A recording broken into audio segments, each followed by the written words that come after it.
अगर किसी के मन में कोई वहम हो सीएम या मंत्री बनने का तो निकाल दो, क्योंकि ये पार्टी के सहारे ही बना जा सकता है। कुछ इस अंदाज में बोले हैं कैबिनेट मंत्री राव नरबीर सिंह। बिना नाम लिए राव इंद्रजीत सिंह और आरती राव पर निशाना साधा। अहिरवाल से मुख्यमंत्री बनने की मांग क्या कभी पूरी हो पाएगी? बार बार सियासी शोर उठता है, लेकिन उसकी गूंज का असर क्या पड़ता है? क्या मुख्यमंत्री पद के नाम पर अहिरवाल में सिर्फ अपना वोट बैंक बनाया जा रहा है, या कोई नेता उस तरफ अग्रसर भी है? क्या सीएम का राग अलाप कर वोट बैंक तक तो सीमित नहीं है ध्यान, या उसके लिए कोई प्रयास भी हो रहा है? दोस्तों नमस्कार, मैं आपका यार जतिन पत्रकार। तो सबसे पहले राव नरबीर सिंह का बयान आप सुनिए, फिर मैं आगे बात करूंगा। तो मैं तो ये कह सकता हूँ कि हमें तकरीबन 18 महीने हो जाएंगे सरकार बनी। हमारी सरकार बनी 17 अक्टूबर को, और 17 अक्टूबर को मिलकर 17-18 महीने हो जाए। 17 तारीख अप्रैल को भाई नरबीर सिंह ने कोई काम का, नायब सैनी जी ने कोई मना नहीं करी आज तक कोई विकास के काम। तो कैसा मुख्यमंत्री जी इस इलाके के लिए? आप पिछले दिनों में बादशाहपुर को आया तो मैं एक बात कहता, मीडिया भी बड़ा उठाया उसका।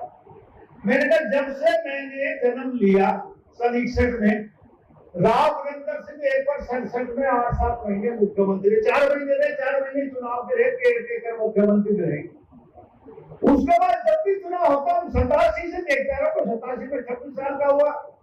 जब भी चुनाव आता है तो प्रदेश में एक बात कहते हैं कि SYL का पानी लाओ। सभी पार्टियां रखती है, पानी आया क्या? 87 से हर पार्टी ये बात रखती है कि भाई SYL का मुद्दा इसको रखो मैनिफेस्टो में। अब तो हमने कहा मैनिफेस्टो में रखो नहीं, बिना मैनिफेस्टो बढ़ाओ तो बात करेंगे लोगों से। और अहिरवाल के लोग कहते हैं कि महारे, और अहिरवाल के ना खास तौर पर अहिर कहे कि हमारा मुख्यमंत्री होना चाहिए। और बड़े बड़े कोशिश करके चले गए कि नहीं चले गए, कुछ जाने को तैयार हैं। कोई पार्टी में हमने तो बना लिया था अहिरवाल का, ही ने बड़ा, किशोर भाई ने बड़ा, तो है तो अहिरवाल का। कल को जाकर उनके पास खड़े तो हो जाएंगे। 36 राजी के लोगों में से किसी को बना दो, भाई अहिरवाल के लोग राजी थे, उसे कह सकेंगे अहिरवाल का मुख्यमंत्री है। और मैंने कहीं करनाल में मनोहर लाल जी बड़े कन्नाड़ वाले कहते हमारा है। मनोहर लाल जी का कन्नाड़ में क्या लग रहा है भाई? मनोहर लाल जी का रोहतक में जन्म हुआ, पार्टी ने करनाल से टिकट दी थी, एमएलए बन गया, मुख्यमंत्री बना दिया पार्टी के ऊपर। करनाल के लोग घर से कहने लगे हमारा मुख्यमंत्री। नायब सैनी जी का कुरुक्षेत्र में क्या जन्म हुआ, यमुनानगर में, एक बार यमुनानगर से बढ़े कुरुक्षेत्र आ गए, MP बन गए, फिर करनाल से MLA बने, अब नाटक से बन गए। बदलते मैंने कहती है और कोई ना बड़ा, बड़े बड़े आप लड़ लो, गुरुग्राम में घड़ी सीट बढ़ेगी, 4 या 8 बढ़ेगी, दिल्ली में जैसे एक बाप भी लड़ लो। कम से कम हम अपने जीवन में ये तो कह जाएंगे कि भाई हमारा मुख्यमंत्री अहिरवाल का है। आपने तो बनना ही बनना, पार्टी ने घोषणा कर रखी है। मैं कहूँ मैं बनूंगा या कोई और कर मैं बनूंगा, कोई नहीं बन सकता। जब तक पार्टी नहीं चाहेगी, ना कोई मिनिस्टर, ना कोई MLA तो इंडिपेंडेंट एक अपनी मर्जी तक ही बन जाए। लेकिन जब तक पार्टी का सहारा ना हो, ना मंत्री बन सकता है, ना मुख्यमंत्री बन सकता है। जिसके मन में बहस है भाई वो निकाल दी हो, तो इसलिए बनाएगी पार्टी। तो हमने कहा भाई हमारे जीतने की ये इच्छा पूरी हो जाए कि अहिरवाल का मुख्यमंत्री है। तो साथियों ये आपकी बनाई हुई सरकार है, आपके द्वारा बनाई जाएगी। मेरी मंत्री के तौर पर कुछ मांग रखिए, लेकिन साथियों ये कल ही आचार संहिता रेवाड़ी में लागू हो गई। बिना आचार संहिता मैंने आपको पैसे दिए।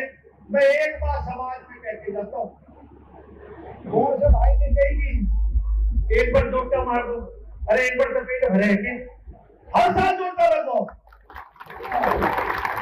और नरबीर सिंह ने बड़ा इलाकों जो चाहोगे वो कर दूंगा। बहुत सेठ है मेरे पास, सरकार अकेले नहीं, इतने बड़े बड़े सेठ गुड़गांव और रेवाड़ी में है। अरे आप लोग चाहो तो काम ना करें, जो कहते रहोगे मैं वो करता रहूंगा, लेकिन बस अंधेरा दृष्टि बढ़ाते रहो। सारा बहुत बहुत आभार।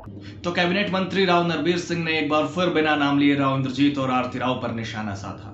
उन्होंने कहा कि जब तक पार्टी नहीं चाहेगी तब तक ना कोई मंत्री बन सकता है और ना ही कोई सीएम बन सकता है। पार्टी का सहारा जरूरी है। राव नरबीर ने कहा कि किसी के मन में मंत्री या सीएम पद को लेकर कोई वहम हो तो वो निकाल दे, क्योंकि ये पार्टी ही तय करती है, पार्टी ही बनाएगी। दरअसल हाल ही में कैबिनेट मंत्री आरती राव ने कहा था कि मैंने कब कहा कि मैं सीएम नहीं बन सकती हूँ, सभी की इच्छा होती है। इससे पहले केंद्रीय राज्य मंत्री राव इंद्रजीत सिंह की भी सीएम बनने की इच्छा जग जाहिर रही है। हालांकि अब तक वो इस इच्छा को पूरी नहीं कर पाए। तो राव नरबीर सिंह ने कहा कि जब से वो 1961 से पैदा हुए हैं तब से बस एक बार राव बीरेंद्र सिंह कुछ महीनों के लिए सीएम बने अहिरवाल से, उसके बाद कोई मुख्यमंत्री नहीं बन पाया इस इलाके से। हर बार अहिरवाल के लोग मांग करते हैं कि हमारा सीएम बने, बड़े बड़े कोशिश करके चले गए और कुछ जाने को तैयार है, लेकिन सीएम नहीं बन पाए। कि जब से मैं थोड़ा सा होश हवास में आया हूँ तब से ये कहते हैं कि अहिरवाल का मुख्यमंत्री बनना चाहिए जी। एक बार 1967 में राव बीरेंद्र सिंह जी यहाँ से चीफ मिनिस्टर बने 5-7 महीने के लिए। उसके बाद जब भी चुनाव होते हैं 67 के बाद, मैं तो पहला चुनाव 87 में लड़ा। 2 मुद्दों पे यहाँ चुनाव लड़ा जाता है। एक तो एसवाईएल का पानी के लिए हर पार्टी घोषणा करती है कि एसवाईएल का पानी लाएंगे, कोई लेके आया नहीं। मैंने अब क्या कहा, आपके विधानसभा में मैंने कहा था एक बार बिना मुद्दे के रहने तो हो सकता पानी आ जाए। इतने साल तो सुन से आ रहे हैं। दूसरा, अहिरवाल के लोग, खास तौर से अहिर कौम के लोग यूँ कहते हैं कि भाई हमारा मुख्यमंत्री बनना चाहिए। तो मैंने कहा अहिरवाल में 36 बिरादरी के लोग रहते हैं। 40 साल मुझे हो गए राजनीति में, इस बात को उठाते उड़ाते मन में सोचते सोचते लोगों की। तो मैंने कहा अहिर ना बने तो अहिरवाल का बन जाए। तो इसलिए मैं कहा मुख्यमंत्री जी आप 4 जगह से चुनाव लड़े, अलग अलग जगह से, एक बार अहिरवाल से भी लड़ ले, हमारी भी तसल्ली हो जाएगी कि अहिरवाल का चाहे किसी भी राजनीति का मुख्यमंत्री तो बन जाएगा। इसलिए ये काम, देखो हर आदमी का अधिकार है, जो राजनीति में आता है उसकी इच्छाएं होती है, उनकी इच्छा होंगी। राव नरबीर सिंह ने कहा कि वो लगातार ये मांग उठा रहे हैं कि अहिरवाल क्षेत्र से सीएम बन जाए कोई, भले ही किसी भी बिरादरी का हो, कम से कम हम ये तो कह सकेंगे कि हमारा अहिरवाल का सीएम है। इसलिए ही मैंने नायब सैनी को भी गुरुग्राम जिले से चुनाव लड़ने का आग्रह किया था। खैर, आप अहिरवाल की इस बयानबाजी को कैसे देखते हैं, अपनी राय आप जरूर दीजिएगा। हमेशा की तरह आज भी कमेंट बॉक्स के दरवाजे आपके लिए खुले हुए हैं। नमस्कार।